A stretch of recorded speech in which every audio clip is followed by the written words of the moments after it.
Antes de começar a fala, eu já de antemão vou pedir desculpas. Essa época do ano para pessoas alérgicas é um desafio e me atacou a rinite ontem e hoje e eu estou medicado. A princípio está tudo bem, mas se por acaso minha voz sumir ou começar a espirrar, eu já peço desculpas agora, né, para não precisar interromper o raciocínio. Então, antes da gente começar, vamos fazer uma prece, sintonizando com o plano espiritual. Primeiramente agradecendo por todas as dádivas que nos são concedidas, começando pela oportunidade de estarmos aqui nesse ciclo, aprendendo, próximos à casa espírita, ao conhecimento, à revelação. Que a noite de hoje seja mais um desses momentos de troca de informações, de aprendizado, de reflexões e depois de aplicação na nossa vida. Que a gente possa sair melhores do que aqui chegamos, vigiados, cuidados e amparados pelos bons espíritos, pelos mentores dessa casa, que estão sempre de olho em nosso comportamento, nas nossas atitudes e nos dando suporte. Assim, novamente muito gratos e pedindo pela vigília do plano espiritual, estamos prontos para iniciar a palestra dessa noite. Que assim seja. O tema, então, como tratado, ele é o dos papéis familiares. Então, a ideia é a gente discutir um pouco sobre a ótica do Espiritismo, sobre a luz do Espiritismo, o que significam os laços da família e os papéis de cada um dos nossos familiares. Gostaria de abrir essa palestra e dedicar essa palestra à nossa irmã Zilda Azevedo, que voltou à pátria espiritual ontem. Muitos anos de contribuição à casa e, para mim, uma pessoa muito especial, pessoalmente, que foi quem primeiro me disse para vir à casa e a primeira pessoa que me disse que eu viraria palestrante espírita, numa época que nem eu acreditava nisso, e isso se concretizou. Então fica a minha homenagem aqui, os respeitos, e que a gente possa usar essa noite de reflexão também com homenagem à Dona Zilda, que sempre foi tão patrocinadora do ensino e da aprendizagem, da busca de informações. Pois bem, iniciando, vamos recorrer ao Livro dos Espíritos e encontraremos uma pergunta lá que diz, ou que questiona os bons espíritos. Qual seria para a sociedade o eventual relaxamento dos laços familiares? E a resposta dos bons espíritos diz que o resultado seria uma recrudescência do egoísmo. Existe uma importância da família para o plano espiritual através de reuniões de espíritos entrelaçados por afeição. Então, mais importante do que questão sanguínea ou questões materiais ou da terra, o que importa mais do que qualquer coisa em termos de laços familiares é a afeição, a simpatia e a semelhança de inclinações desses indivíduos. Então, os laços, os papéis, a conjugação desses seres em famílias no plano material e também, eventualmente, na continuidade no plano espiritual, como a gente vê em alguns relatos trazidos por bons espíritos que nos orientam, eles são criados muitas vezes por sugestões para que possamos ter um caminho melhor, mais favorecido, ou sermos testados naquilo que nós precisamos ser testados, mas por vezes também com inclinações, hábitos, pensamentos semelhantes, vibrações semelhantes para nos ajudar no processo que nós temos aqui, que é composto por uma série de testes e de missões que nós recebemos e que acordamos ou que sugerimos nós mesmos durante a nossa estada no plano espiritual. Então, como a gente vê nessa passagem do Evangelho segundo o Espiritismo, capítulo 4, item 18, esses espíritos se ligam não por acaso. Existe um planejamento para que isso ocorra e uma importância disso assim ser. Quando a gente fala sobre família corporal, aí nós já não estamos mais falando das ligações espirituais, mas sim da relação corporal, né? Daqui, dos encarnados. O que acontece no nosso estágio aqui na vida encarnada. Lá no Evangelho segundo o Espiritismo também há uma passagem sobre isso, que diz: o corpo procede do corpo, mas o espírito não procede do espírito. os que encarnam numa família são, as mais das vezes, espíritos simpáticos, ligados por anteriores relações que se expressam por uma afeição recíproca na vida terrena. Então existe uma bagagem, uma ligação, uma conexão que não necessariamente e normalmente não se dá assim, ocorre exclusivamente nesta vida.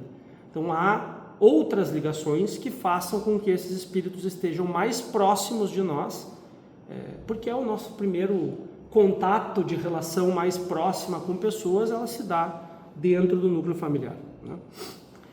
Se a gente for um pouco mais adiante, o Livro dos Espíritos tem na resposta à questão 204 a passagem que diz o seguinte: a sucessão de existências corporais estabelece entre os espíritos laços que remontam às existências anteriores. Então existe essa ligação, de novo, em outra evidência das obras básicas, daquelas que são colocadas como as pedras fundamentais da doutrina espírita, outra informação que nos dá conta de que as posições familiares que nós cumprimos hoje não decorrem única e exclusivamente de questões corporais, de hereditariedade, mas sim de planos maiores do que esses. Não que isso não seja importante, obviamente, mas há outras coisas além das ligações de sangue e corpóreas.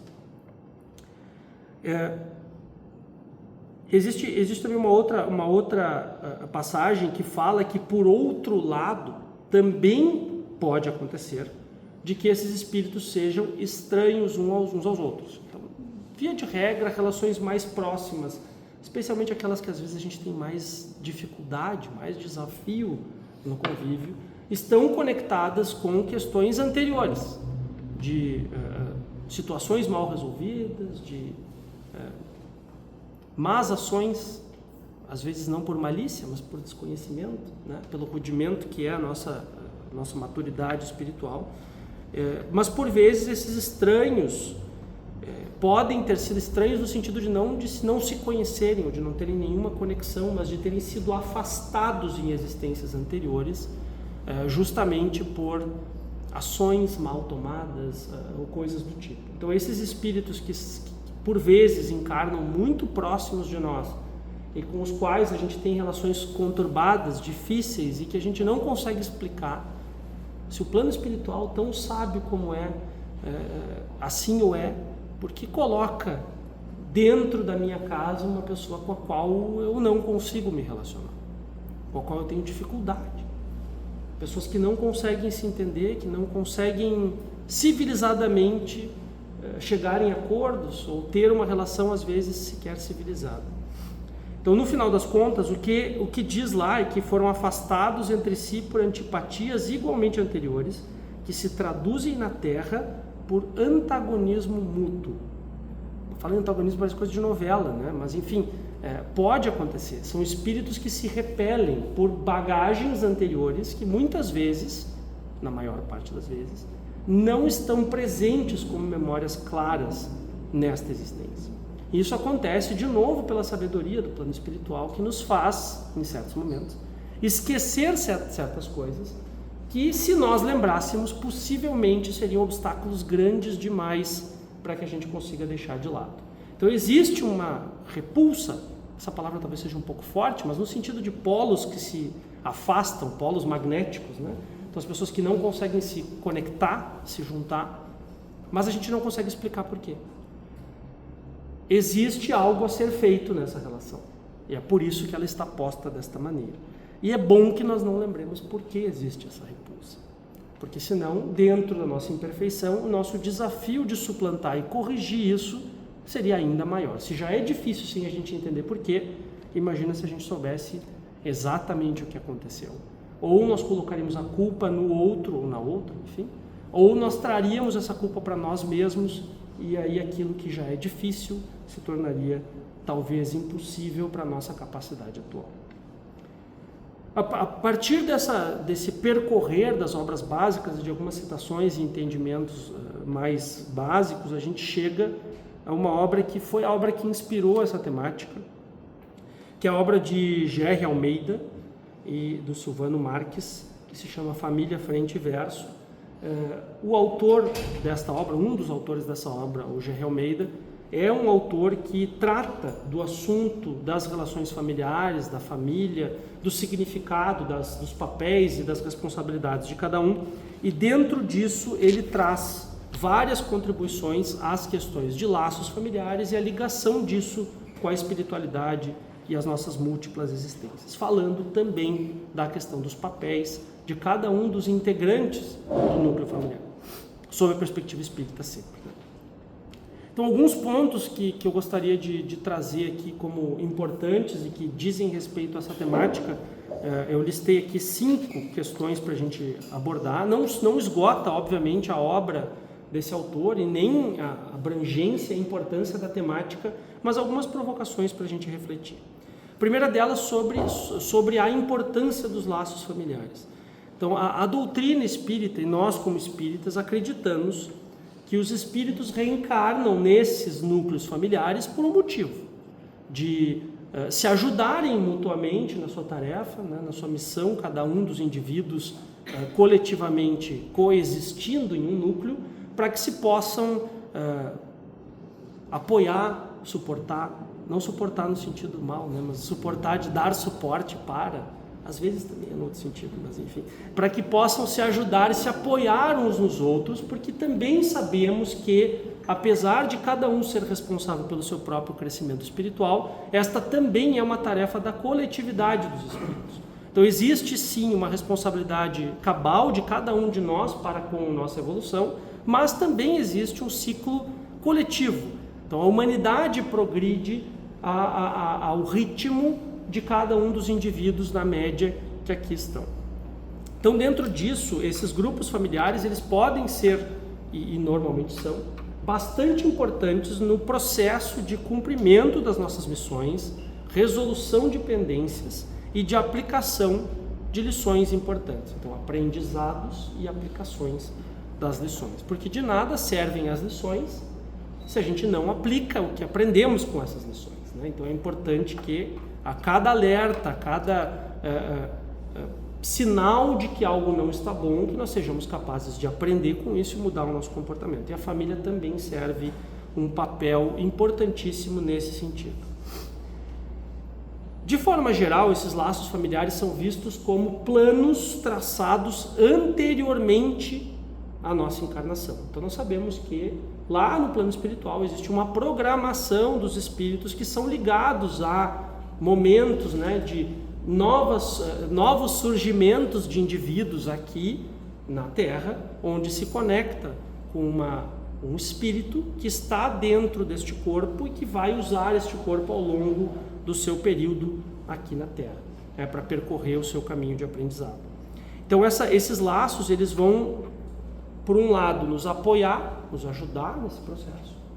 Por outro lado, também serem fontes importantes de crescimento e grandes oportunidades de evolução espiritual. Lembremos que nem sempre as oportunidades e as lições são aquelas que a gente entende como as que nós gostaríamos de ter, porque existem muitas coisas que a gente não sabe sobre nós mesmos e sobre a nossa necessidade. Então, um exemplo bem prático disso, né? Quantas vezes acontece uma coisa que a gente diz, que horror, por que eu sofro dessa forma, por que eu sou perseguido dessa forma, por que o plano espiritual me pune desta forma. Passados alguns dias, semanas, talvez anos ou décadas, a gente olha para trás e vê que não fosse esse trupico, a gente pode dizer assim, né, do jeito bem popular, nós não teríamos sido impelidos para frente depois de tropeçar e atingido coisas que foram importantes dentro do nosso processo a médio e longo prazo.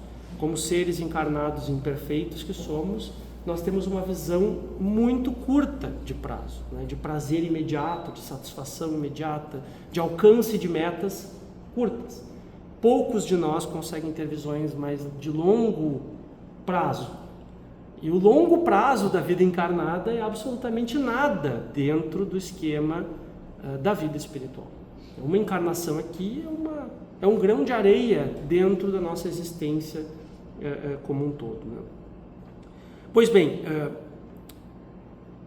como eu falei antes, também é importante a gente salientar aqui na importância dos laços familiares, é que existem relações de amor, verdade, que se desenvolvem dentro das famílias, mas também do que se chamam de ajustes kármicos. Eu não gosto muito desse termo, mas de relações anteriores, de bagagens anteriores que precisam ser equacionadas, que precisam ser resolvidas, e que, se existe a oportunidade, com o esquecimento momentâneo de certas ocorrências, de espíritos que têm problemas, se acertem com uma proximidade que quase que obriga que isso aconteça, né?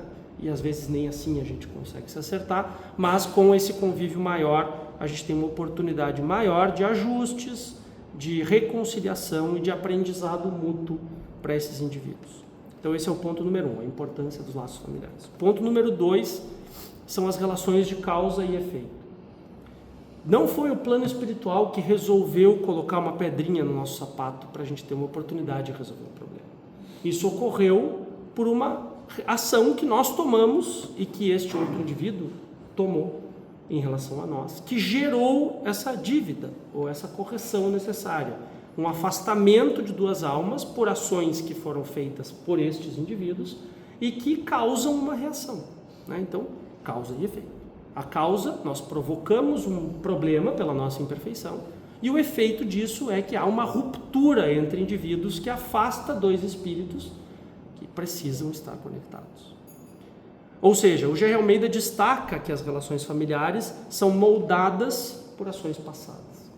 Então esse desajuste, essa dificuldade de convivência, nós só não sabemos a causa porque somos poupados do verdadeiro motivo pelo qual essas relações são acidentadas.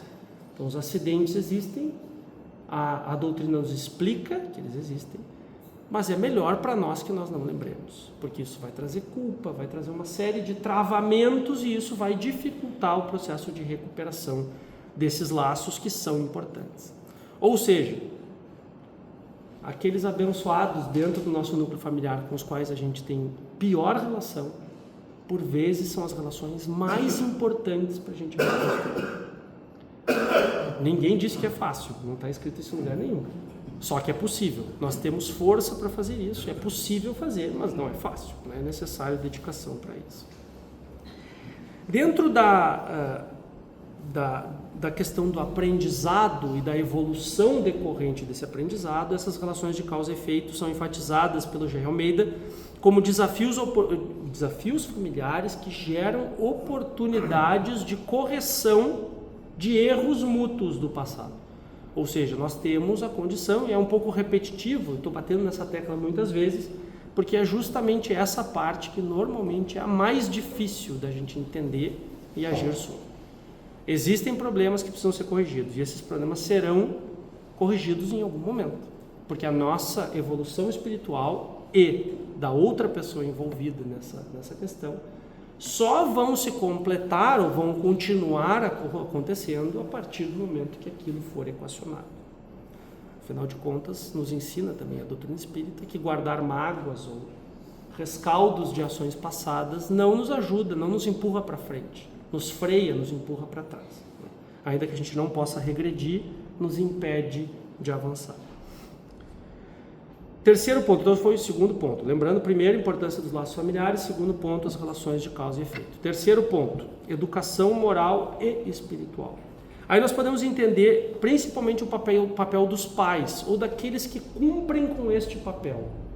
Mesmo que não com este termo legalmente posto pela nossa regra da terra, né? Pelas nossas leis, aqueles que assumem o papel de terem a responsabilidade de fornecimento de base moral e espiritual sólida para os seus filhos. Essa é a principal obrigação dos pais. É a principal responsabilidade dos pais. A gente fala, né, de criar os filhos. É nesse sentido que está a palavra do criar os filhos. Dentro da capacidade de cada indivíduo, mostrar o caminho correto, moral e espiritualmente, para os seus indivíduos. Isso não tem a ver necessariamente com questões religiosas, mas sim de espiritualidade, né? Enfim, nós não vamos julgar aqui esta religião ou aquela religião. No final das contas entendimento e aplicação da espiritualidade nesses indivíduos para que sejam melhores no futuro, para que a sua vida seja de crescimento, de melhora espiritual. Podemos dizer que a família, ou que esse núcleo mais próximo de família, pais e filhos especialmente, são a primeira escola dos espíritos encarnados. Então, o primeiro convívio normalmente acontece com os pais. E por isso é muito importante, né? As crianças observam e imitam comportamentos. E aí cabe uma observação importante para os pais.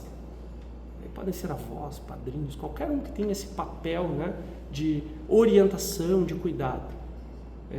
Especialmente espíritos jovens na encarnação anterior, atual, pessoas, crianças, adolescentes, não aprendem por palavras somente. Aliás, aprendem muito pouco por palavras e discursos. São muito bonitos os discursos, mas as ações são muito mais significativas. Então, principalmente crianças pequenas tendem a imitar comportamentos. Então, se inspiram no que nós fazemos. Ainda que tenha aquela frase que diga, faça o que eu digo, não faça o que eu faço, a gente só precisa dizer isso porque isso é uma bobagem. Não existe. Normalmente, as crianças aprendem com o exemplo, com a atitude, e não com o que é dito. Então, o exemplo que é dado pelos pais é crucial para a formação do caráter dos filhos. E é onde começa essa formação.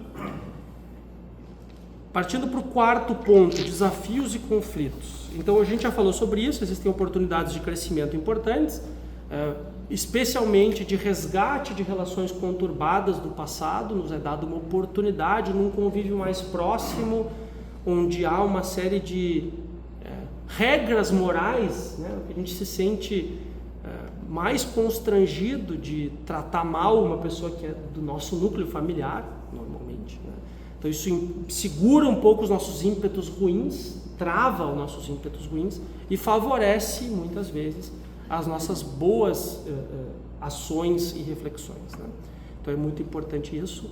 E aí existe uma coisa que é muito importante, que cumpre um papel central na resolução desses conflitos, especialmente aqueles que decorrem de muitas existências conturbadas e de várias tentativas de resgate fracassadas, e aí cada vez fica mais complicada essa equação, é o papel do perdão. Se nós não formos capazes de perdoar a nós mesmos, não seremos capazes de perdoar ao próximo. Então o exercício do perdão começa com o auto-perdão, de nós entendermos que somos incompletos, que fizemos muitas coisas erradas e que seguimos fazendo coisas erradas, mas que sempre existe nova oportunidade de correção disso. Então é importante que nós pratiquemos o perdão próprio e o perdão ao outro. E isso muitas vezes começa no exercício dentro das relações familiares mais próximas. Certo?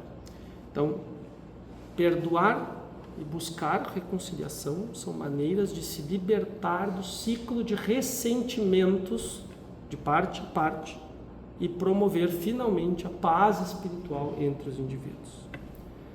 O quinto ponto, igualmente importante, eu já bem atrasado aqui no tempo, mas vou tentar cumprir, são os papéis de cada membro da família. Então a gente pode falar algumas coisas específicas sobre alguns papéis centrais, e eu vou usar só alguns exemplos, e poucos deles, pelo tempo adiantado da hora, mas falando sobre os pais como guias e mentores dos filhos na caminhada aqui na Terra. Nós sabemos que temos nossos guias, nossos mentores espirituais, que cuidam da gente, a gente pode chamar de vários nomes, né? Anjos da guarda, enfim. São aqueles que cuidam, que olham por nós, especialmente com missão para nos acompanhar no processo de caminhada. Aqui na Terra, esse papel é cumprido primeiramente pelos pais, como grandes guias e mentores iniciais, especialmente no começo da vida encarnada dos filhos, né? Tem a missão de orientar, proteger, educar e favorecer um ambiente de amor e segurança. A questão 582 do Livro dos Espíritos pergunta se pode-se considerar como missão a paternidade. Aí leia-se paternidade e maternidade, né?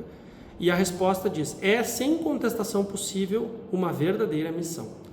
Deus colocou o filho sob a tutela dos pais a fim de que estes o dirijam pela senda do bem e lhes facilitou a tarefa dando àquele uma organização débil e delicada que o torna propício a todas as impressões. Então, débil e delicado no sentido da fragilidade da carne, né? O invólucro de um bebê muito frágil, né? Se não houver quem o proteja, não vai longe, né? Um bebê sozinho tem pouca chance de chegar a uma idade onde comece efetivamente a progredir espiritualmente nesta encarnação, né? Então um período inicial onde isso é muito, muito, muito importante. Depois nós temos a questão 208 do Livro dos Espíritos, que explica: os espíritos dos pais têm por missão desenvolver os de seus filhos pela educação. Isso constitui para eles uma tarefa. Se falharem, serão culpados. Culpados no sentido de responsabilidade. Culpados no sentido de falharem com a sua missão. Então, essa missão foi dada por nós mesmos. Nós nos comprometemos com esse papel. E aí nós precisamos fazer tudo o que estiver ao nosso alcance para concretizar essa missão, para que a gente cresça, melhore, né, espiritualmente. Existe também uma historinha que é contada, é uma história árabe, segundo a referência, sobre os filhos preferidos, onde uma mãe foi indagada se tinha um filho preferido, e tinha mais de um filho, obviamente, né? Senão essa pergunta não faria sentido, mas foi indagada, foi perguntada se ela tinha um filho preferido, e disse: toda mãe e todo pai tem um filho preferido. E aí disse: é o pequeno até que cresça, o enfermo até que sare, o ausente até que retorne. Os outros hão de entender. Ou seja, na verdade é uma forma de dizer que essa preferência ela é temporária, pelo papel de cumprimento, de proteção, de guia desses indivíduos. Ou seja, quando eles se perdem do caminho, pelo motivo que seja que os fazem sofrer, eles passam a ser prioridade número 1. É nesse sentido, né, que a história conta. Então, não se preocupem, ninguém precisa escolher um filho preferido. Falando sobre o papel dos filhos, aí invertendo a lógica pela outra ótica, né? Os filhos eles têm o papel de aprender e evoluir respeitando e seguindo a orientação dos pais. Então existe uma necessidade de respeito e de seguir as orientações, especialmente no início da vida. Mas isso não cancela o papel dos filhos de também ensinarem aos seus pais. E certamente isso é uma experiência que todos nós aqui já tivemos em algum momento, né? Com os nossos pais ou com filhos, de ter essa relação mútua, de entrada e saída de experiências, onde ambos crescem nessa relação. A questão 385 do Livro dos Espíritos tem uma passagem que diz o seguinte: desde que, porém, os filhos não mais precisam da proteção e assistência que lhes foram dispensadas durante seus primeiros anos, surge-lhes o caráter real e individual.